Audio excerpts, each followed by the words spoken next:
about to hear is true. Only the names have been changed to protect the innocent. Fatima Cigarettes, best of all long cigarettes, brings you Dragnet.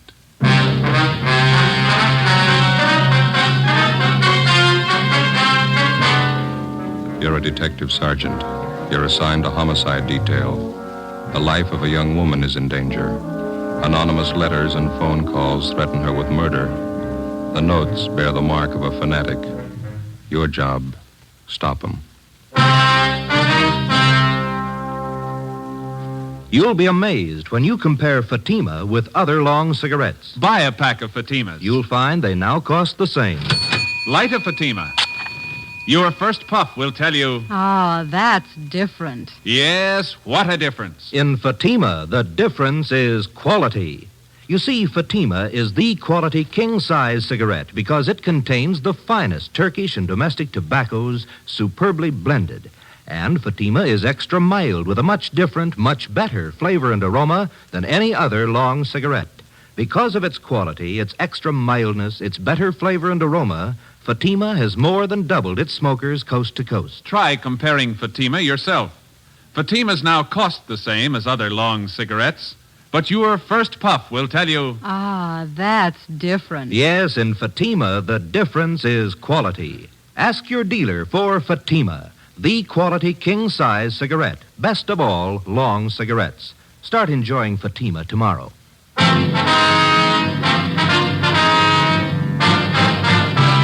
Dragnet, the documented drama of an actual crime. For the next 30 minutes, in cooperation with the Los Angeles Police Department, you will travel step by step on the side of the law through an actual case transcribed from official police files.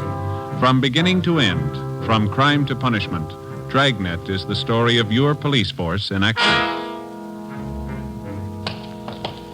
It was Tuesday, March 8th. It was cold in Los Angeles. We were working the night watch out of homicide. My partner's Ben Romero. The boss is Captain Steed. My name's Friday.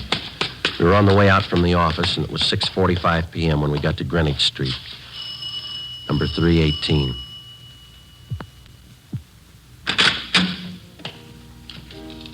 Yes, gentlemen? Police officers. Like to see Dr. Small, please. I'm Reverend Small. Won't you come in? Thank you. Here, let me take your hats, officers. I've been waiting for you. Oh, thanks. My name's Friday. This is my partner, Sergeant Romero. How do you do? I'm glad to know you. How do you do, sir? Hope we didn't interrupt your dinner. Oh, no. The organist, Brother Reber, and I were just running over a few hymns for the service tonight. Would you come this way, please, into the parlor? All right. As I mentioned on the telephone, I'm not much of a detective, but I think something should be done about this matter as soon as possible. Well, we'd like to get a few more particulars first, Reverend. When did you first find out about these threatening letters? Sister Dorothy Wilson. I think I told you about her. She came here to the rectory and showed them to me. She told me she's been getting them for the last 4 days, and phone calls, too. Mm-hmm. How long have you known this Dorothy Wilson? Is she one of your regular parishioners? Well, she first joined my congregation about a month ago. She's been in regular attendance at our services ever since. Is that the church next door, joining the rectory here? Yes, that's right, Sergeant. Second Reformed Church of the Holy Book. I founded it here about 3 years ago, and I've been pastor ever since. Have you ever had this trouble before? I mean, threats against the people who join your church? No, never any trouble at all. I wonder if you have those notes that Miss Wilson's been receiving, Reverend. Yes, right here on my desk. Let me see, Yes, here are the 5 Sister Wilson got. And here are the 2 that I received. I wonder if I could look at them. Yes, surely. Here you are. Thank you. Oh, would you excuse me for a moment? It's about time for Brother Reber to get over to the church. I'd better tell him. Certainly, Reverend. Didn't mean to hold you up. No, not at all. I'll be back in just a moment. All right, sir. What do they look like, Joe? Yeah, let's see. Postmarks here are March 4th, 5th, 7th, 8th. Come from different places around town, according to the postmark. There's Long Beach, a couple from Azusa, Glendale here. No return address on any of them. This notebook paper looks like to me this one. Isn't it to you? Yeah. And there's this other one here. Looks like some kind of wrapping paper. The writing's not too bad. Let's see. According to the postmark, this is the first one they got, I guess. Let me see. Dorothy Wilson, you are a sinner and you have led a sinful life. Yet you have the nerve to come into our church and make believe you're a Christian. Spelling sure is bad. Yeah. I have been coming to our church for a long time, and it is an outrage to have you praying in our temple. If you don't get out and stay out, I'm going to make sure you're taken care of for good. Look outside. Sister in the Lord. Must be some kind of a fanatic. We'd better run all these through the crime lab. Yeah. This one, maybe. It's typewritten. Well, here, you read it. It's dated March 6th. Yeah, take this as a warning. Bring your sinful body to our church again, and your blood will run in the aisles. A life can be taken when God demands it. It could be yours. Sorry for the interruption, officers. A few things I had to remind Brother Reber of. Mm-hmm. Have you seen all the letters? Well, we're just checking them over, Reverend. It's certainly a terrible thing for our church. I hope we can keep the matter as quiet as possible. Yes, sir. I noticed the two different signatures on these notes. Now, half of them are signed, a sister in the Lord. Yes. And the other half are signed, it's Brother D.R. Griswold. Yes, that's right. The first letter I got was from this Brother Griswold. His are the typewritten ones. You know anyone in your congregation with that name, Reverend? D.R. Griswold? No, I checked over my list of regular parishioners twice. If there is such a man, I don't know of him. Well, we can run that name through R&I anyway, huh, Ben? Mm-hmm. Do you have any suspicions at all, Reverend? What do you mean, Sergeant? Well, I mean, can you think of anybody in your congregation who might possibly resent this Miss Wilson's joining your church, maybe? Well, no, I haven't had an opportunity to think it over in that light, but I can't imagine anybody in our group writing letters like this. What's her background, Reverend? Do you know much about her? No, she's a quiet girl. She's very religious. Works as a stenographer at an office downtown. Helps support her mother. Will she be at church tonight? Yes, she's here already, helping to set up the chairs for the service. Why, would you like to talk to her? Yes, sir, if we could. All right, let's go over to the church. There's still half an hour before services begin. We're fine. I'll have to take these letters along with us, Reverend. We want our handwriting man to check them over. Yes, by all means. That manila envelope on the desk, you can put them in there if you like. Thank you. This one here? Yes. Okay. This way, officers.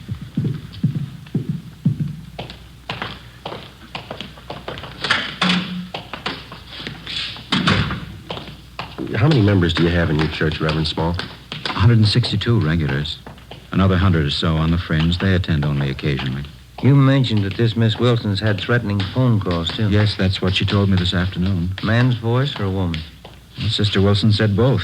The phone calls usually follow each letter. They identify themselves the same way, Brother Griswold and a sister in the Lord. Have you received any calls from her? No, I've been half expecting them, but I haven't had any yet. Here, shall we go in? Please. Here we are. Our seating arrangement's still temporary. We hope to have pews installed next year. Uh-huh. Nice church. Yes. Thank you. Oh, there's Sister Wilson. She's helping set up the chairs. If you'd like to wait in the choir's dressing room, I'll bring her in there to you. All right, thank you, Reverend. Let's go, Ben. This one, Joe? Yeah, this is it. Ought to open a few windows in here. It's musty. Yeah. What time do you say the services start? 7:30. It's 5 minutes past 7 now. Officers? Yes, sir. Officers, this is Sister Dorothy Wilson. Sister Wilson, Sergeant Friday, How do you do, ma'am? Hello. and Sergeant Ramirez. That's Romero. Oh, I'm sorry, Sergeant Romero, Sister Wilson. Hello. Glad to know you. I guess you want to speak with Sister Wilson alone, do you? Well, we'd like to have you stay if you would, Reverend. Wonder if there's someplace where we could sit down. Yes, certainly, right over here in the anteroom. Fine. Yeah, this will be fine.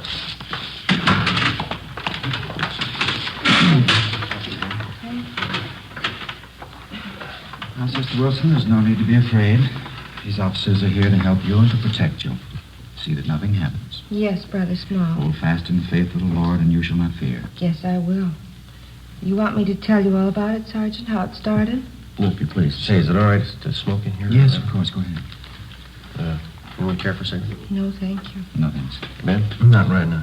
Okay, I'll leave the pack there if you want them. We've already looked over the letters that you received. The Reverend here told us that you got the first one last Friday. Is that Yes, that's right.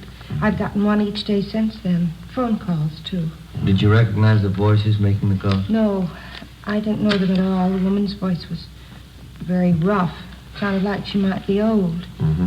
She said some terrible things about me and Brother Small. She called both of us terrible names. Awful.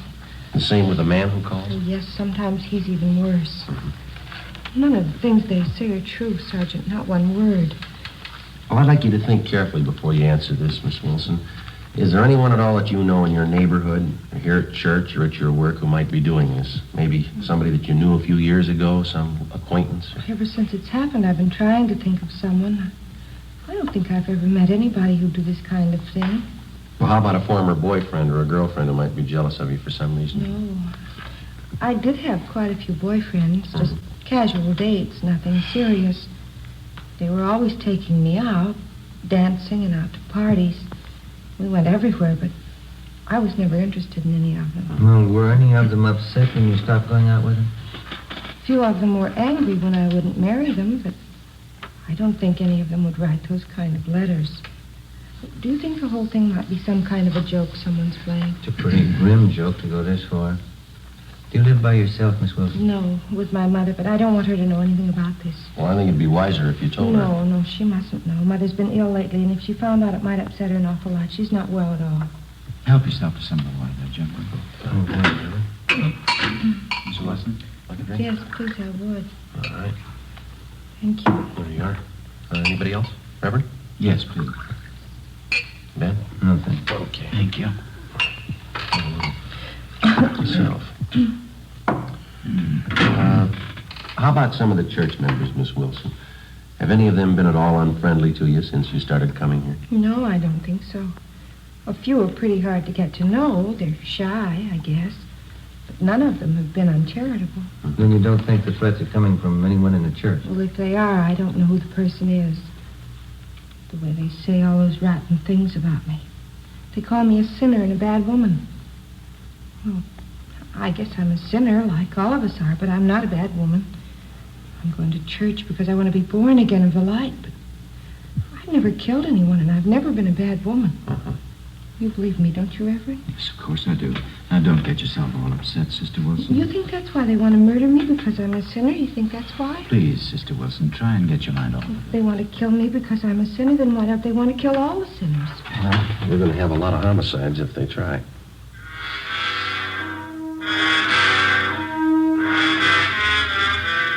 "10 p.m. Together with Sergeants Raines and Bechtel, we tailed Dorothy Wilson to her home. She parked her car at the rear and went inside. A stakeout was placed on her house. The next morning, we took the threatening letters which the Wilson girl had received and asked Don Meyer in handwriting to check them over. During the next 5 days, we checked thoroughly into the background of Dorothy Wilson. We talked to her relatives, her employers, all her friends, past and present. We had no good reason to suspect any of them. We checked out the people at the church, and they were clear. Both Reverend Small and the Wilson girl continued to receive more threatening letters. Some of the language and the accusations were pretty foul. Still, no outward attempts were made on the life of the Wilson girl. A week after we started on the case, we tallied up our findings. They seemed to make sense. We talked it over with Raines in the squadron. Don Myers checking those letters and a sample of the Wilson girl's handwriting, isn't he? What's he got to say? The letters written in longhand are signed to Sister and the Lord, and the typewritten letters are signed Brother D.R. Grizzle. Yeah, I know that. Don says all the letters were written by the same person. How's he figure? Well, similarities in phrasing, same mistakes in spelling, typewritten and longhand both. Signatures on the Griswold letters match the handwriting in the other letters. They were only dealing with one suspect. And Don Meyer seems pretty sure of it, yeah. Well, how does the Wilson girl's handwriting check out? He's working on that. Where does that leave us? You've been on stakeouts at the Wilson girl's home a few nights. Haven't you noticed anything peculiar about the setup?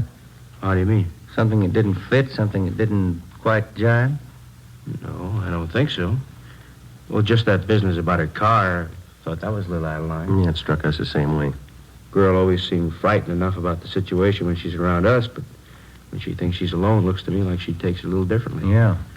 Every night when she drives home, she parks the car in that dark garage. Must be at least 50, 75 yards from her house. Yeah. I've never seen her look particularly nervous and taking that long walk to her front door. I'm sure the normal reaction for a frightened woman would be to park the car right in front of the house and then hurry inside. She hasn't done that once. How about all those friends of hers you guys checked out? Anything there? Well, we've been staked out at her house, at the church, and her work. You know that. There's not a thing. Checked with some of her ex-boyfriends, too. Nothing there? Well, the Wilson girl told us that some of the boys had proposed to her. We couldn't find one who'd admit it. They all said she was a nice girl, but they didn't propose marriage. Those threatening phone calls are another thing. Both the pastor of the church and Dorothy Wilson got letters, but only the girl received a phone call. Yeah. Well, logically, if the Reverend got the letters the same time as the girl, he should have been getting phone calls, too. He hasn't received the one. Well, it could be accidental.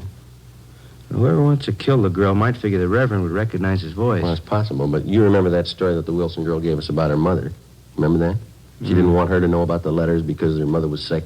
Uh-huh. Well, we checked with her mother's doctor, and Mrs. Wilson hasn't been sick in 5 years. Yeah, how about that? What do you figure? I think the girl's a fake. Everything we knew about the case of Dorothy Wilson, everything we'd learned through questioning and observation seemed to point to one definite conclusion. Dorothy Wilson, for one reason or another, was writing the threatening letters to herself. As for the warnings that she got over the telephone, we only had her word for it. We took our findings to Captain Steed and laid out the case for him. He directed us to stay on it for a few more days until we could find enough evidence and testimony to prove out our theory. The following day, Dorothy Wilson received a letter more threatening than any of the previous ones. Reverend Small also received a copy of the same letter. Again, Don Meyer's opinion was that they were written by the same person.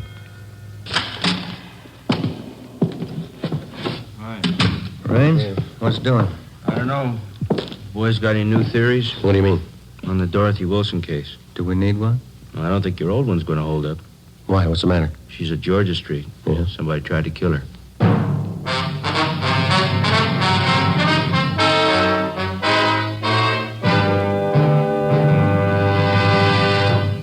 You are listening to Dragnet, authentic stories of your police force in action. Oh, no. Ah, that's different. Yes, what a difference. There's a difference you can hear, there's a difference you can see, but the difference in Fatima is quality. Yes, friends, when you compare long cigarettes, you'll find that in Fatima, the difference is quality. Quality of tobaccos, the finest Turkish and domestic varieties, extra mild and superbly blended to give you a much different, much better flavor and aroma than any other long cigarette. Quality of manufacture. Smooth, plump cigarettes rolled in the finest paper money can buy. Quality even to the appearance of the bright, clean yellow package, carefully wrapped and sealed to bring you Fatima's rich, fresh, extra mild flavor. Fatimas now cost the same as other long cigarettes, but your first puff will tell you, Ah, that's different. Yes, in Fatima, the difference is quality. Ask your dealer for Fatima, the quality king-size cigarette. Best of all, long cigarettes. Start enjoying Fatima tomorrow.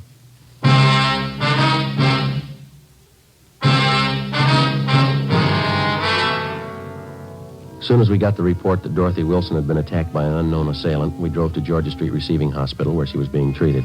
Anderson and Bechtel from Homicide were standing by. We talked to the doctor, who told us that the victim had no serious injuries. She had 2 slight bruises on her upper arms and a slight bruise on her forehead. She complained of a headache. While the doctor made out his report, we questioned the Wilson girl. She told us that she'd gone to the Church of the Holy Book at 6 o'clock that night after work. She told us that she wanted to pray before the start of the regular service at 8:15 p.m. We asked her exactly when and where the attack occurred. At about 6:30, I felt a little tired. I told the officers on duty at the church I thought I'd get a little rest before services started, and then I went into the ladies' dressing room and laid down. That's where it happened. It was terrible. Did you see the person who tried to hurt you? No. I was lying down with my eyes closed, and he must have come up from behind. He put his hands around my throat and started to press tight. It was awful, just awful. What happened then, Miss Wilson? Well, I fought as hard as I could. I kicked and scratched him, and I guess I hurt him because he let go of my throat for a minute. After that, he pulled me down on the floor. I remembered that. And then he put his hands around this part of my head like this. Mm-hmm. The other officers told us that one of the choir members, Mr. Sherman, found you unconscious in the choir room. Is that right? Yes. Whoever it was who wanted to kill me, they put a gag in my mouth and blindfolded me, then tied my wrists together with tape. That's how Mr. Sherman found me. How long do you figure you were unconscious then? I don't know. It was about 6:35 when I laid down in the dressing room. Mr. Sherman said he found me there at 20 minutes past 7. And then you were out about 45 minutes, is that it? I suppose so. I don't remember anything. Well, what makes you think the person who attacked you wanted to kill you, Miss Wilson? That's what they said in the letters, isn't it? They want to kill me for coming to church. Now, your purse and everything that was in it was scattered all over the dressing room floor. Is that correct? Yes, it was. My money and everything scattered all over. I guess they wanted to rob me, too. $52 in cash. Is that what you had with you? That's right, a $50 bill and some change. I don't know why they didn't take it. Maybe something frightened them off. It's possible. The officers found some other articles scattered around the dressing room. A roll of tape, the metal box that the tape came in, and a half a dozen razor blades. Did you notice any of these in the dressing room before you were attacked? No, none of them. I never saw them before. Those razor blades, officer, what do you think they wanted to do with them? There's no use thinking about that now. It's all over. I knew I'd be protected. I felt the spirit. I knew the holy light would protect me. Yes, ma'am. Will you find whoever did it, officer? Well, this is just a hunch, Miss Wilson. Yes. I think we already have.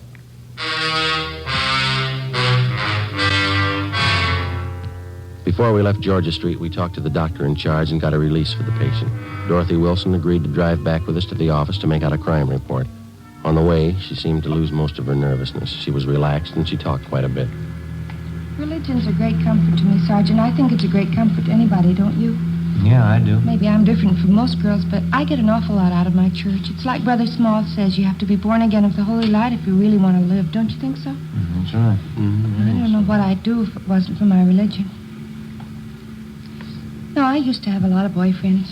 Of course, I don't care for any of them anymore, but when I was younger, they were always taking me out all the time. Is that so? Yes, I had a good time when I was younger, going out to dinner, dancing, parties.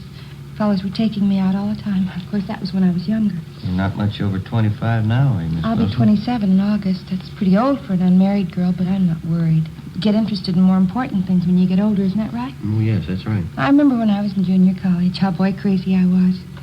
I remember that junior prom I went to. Seems such a long time ago. Yeah. I had the most beautiful white dress, Sergeant, with sequins. And the skirt was all white and that gathered in here at the waist, and it flared out real full. I went to the dance with one of the big football players. He looked so nice in his blue suit. His name was Stanley. I knew him for a long time. He's one of the fellows who asked me to marry him. I guess I was too particular. I just couldn't see any of them. Would you mind if I laid out a few facts for you, Miss Wilson? Well, not at all, Sergeant. Go ahead, please. Now, I'm not trying to embarrass you in any way, but since we've been on this case, we've checked with just about all the friends that you've had in the past few years, and that includes your boyfriends, of course. Oh. None of the fellows that you've mentioned say they've ever proposed marriage to you. Say they've been out with you once or twice, but that's all. Oh, well, you probably didn't talk to the right fellows. You probably got the names mixed. No, ma'am, we didn't. We talked to the right people. Well, I can't understand that. Neither can we, Miss Wilson. Well, what difference does it make anyway? I wasn't interested in them. I wouldn't have married them anyway. Going out and dancing, parties, that's all they were interested in. What reason did you have for lying to us? Parking in a car, necking with girls, trying to take advantage of them. That's all those fellas wanted. Some of the silly girls they married. Well, I don't... You discover a lot more important things when you get older, Sergeant. No, I don't think that's the point. Why did you lie to us about it?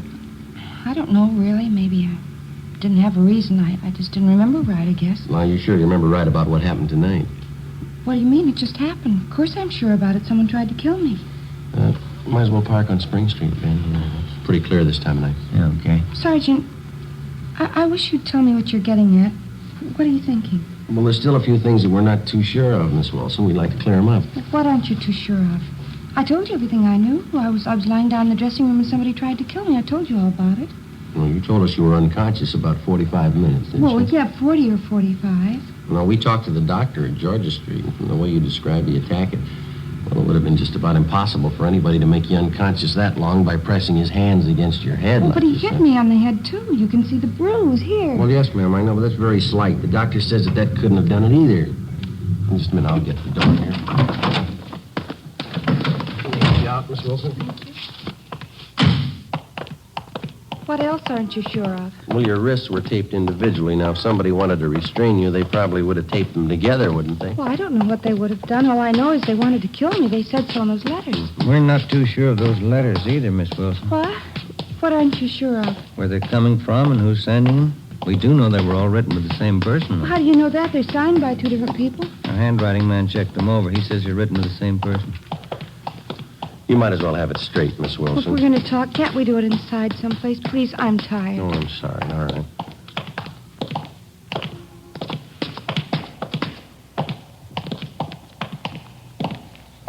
Hey, Joe. Yeah. I'll see if Leighton Fingerprints is finished with that stuff. Yeah, bring it along. If they are, we'll be in the interrogation room. Yeah, all right. This way, Miss Wilson. A man I know used to be on the police force. Nice fellow. We used to go out all the time together. Is that so? What's his name? Well, that's funny. I don't remember. He's an awfully nice fellow, though. We used to go dancing every week. Mm-hmm. Here we are. Go right ahead. I started questioning Dorothy Wilson, but she wanted to talk about everything except what concerned the case. Dean Bergman and Leighton Fingerprints had already checked each article that was found at the supposed scene of the crime. The Wilson girls' prints were all over them. Did you write those threatening letters to yourself, Miss Wilson? I don't understand. Why do you ask me something like that? Did you write the letters to yourself? You know that's not a fair question, Sergeant. I don't know what you consider fair, but we'd like to know, did you write the letters? Do you know what it is to pray, Sergeant? I mean, really pray? What's that got to do with it? I've been praying all my life. I've been praying hard. Ever since I was a little girl. We'd like to have your answer our question, Miss Wilson. I think you'll understand. This is the answer, Sergeant. I can feel the Holy Spirit in my heart. I know you'll understand. Yes, ma'am. I've been praying for an awfully long time, Sergeant. When I was a little girl, 6 years old, I was praying. Night and day I said my prayers, but there never seemed to be any answer. I never could understand it because I only prayed for one thing. I didn't think it was too much to ask. What was that? I wanted people to know me, Sergeant. I wanted people to know me and like me, that's all, but it never seemed to happen, even when I was a little girl. Don't think I quite follow you, miss. You've got to understand me. Nobody else does. From the time I was a little girl, 6, nobody ever seemed to care if I was around or not. I always tried to make friends, tried to make people like me. I tried very hard, but nobody seemed to care. Nobody even noticed me. Nobody ever noticed me. You mean that's why you wrote those threatening letters to yourself, so that you'd be noticed? I wanted somebody to care about me, that's all. I wanted them to know who I was. Dorothy Wilson. I wanted to walk down the street and have people nod and have them say, that's Dorothy Wilson. There goes Dorothy Wilson. Just for somebody to care, that's all, Sergeant. Just for somebody to care. Well, then the whole thing's purely your imagination. You wrote the letters to yourself, and you pretended somebody attacked you. And all the rest. God told me to do it, Sergeant. He told me to make myself noticed. To stand up and make people know me. I'm sorry for it now, but it didn't hurt anyone, did it? Well, ma'am, you had an awful lot of people working for nothing. Oh, I'm sorry. It was so nice while it lasted. People looking after me, caring about where I went, what happened to me. It's the first time anybody ever really noticed me. It was that important to you? People knew who I was. Dorothy Wilson. They all noticed me. I feel better now that it's over. Oh, there's one thing I've got to tell you, Sergeant. Yes, ma'am. Remember driving here in the car I told you about that junior prom I went to? Mm-hmm. That time I had a beautiful white net dress with a full skirt, the beautiful new white dress. Mm-hmm. Yes, ma'am, I remember. What about it? Well, it was really pink organdy, an old dress. I knew you'd find out. That's why I had to tell you. Yeah. I didn't want you to think I was a liar. The story you've just heard was true. Only the names were changed to protect the innocent. In a moment, the results of the trial. Now, here is our star, Jack Webb. Thank you. Dragnet's mail this week has included cards from some of you listeners saying that your dealer is out of Fatima's. Thank you. We've done something about that. Now, if any more of you find a dealer fresh out of Fatima's, send me his name and address, and we'll do something about that, too. Write me, Jack Webb, Post Office Box 951, Hollywood. And, Mr. Dealer, don't wait a day. Step up your orders for Fatima. Get in on this ever-increasing demand for the quality long cigarette.